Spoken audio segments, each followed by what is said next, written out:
About 9 months ago, we had a terrible tragedy, and the losses were beyond catastrophic. They were, in terms of human lives lost, extraordinarily impossible to imagine. And then, of course, there was so much damage to Maui, and it affected all the people in Lahaina and all the people in Maui, and in many ways, all the people of the state. So the Senate and the House had to step up, and they did. And so that's what we're going to talk about today. We're going to talk about Senate Bill 582 for Maui recovery. This is for fiscal year 24, goes through June 30th.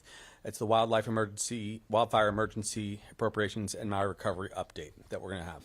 So let's go to the next slide.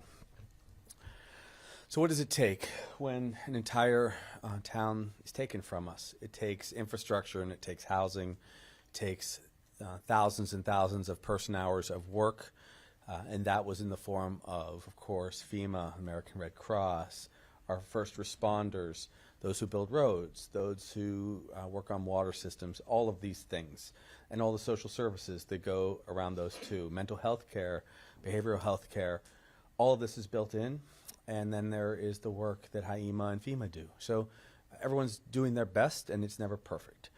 But it did require a lot of resources, and that's what you see demonstrated here. So first off, there's $385.4 million in emergency appropriations for the wildfire relief.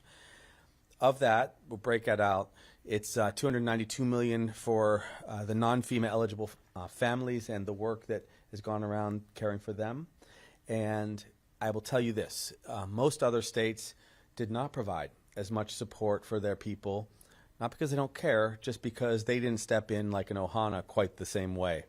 And we have a very diverse community, especially in the neighbor islands, where there are people from all walks of life. Some people who have lived for 5 generations, others who've just been here for 10 years, but they still lived in Lahaina. They still lost and suffered so much, and we wanted to care for them.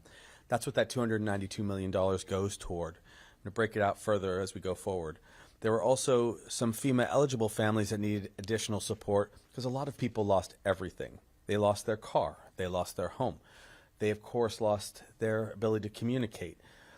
They lost, in some cases, a loved one. So a lot of what this is about is for them. And when I say lost a loved one, the legislature was very kind, and they appropriated $65 million, like we asked, to help us move people to a place if they would like to settle and move forward with their lives. That would be, if someone lost a loved one, $1.5 million, the One Ohana Fund. To date, we have now, I believe, 55 people that have decided to either to apply for this money if they either lost a loved one or they themselves were severely injured.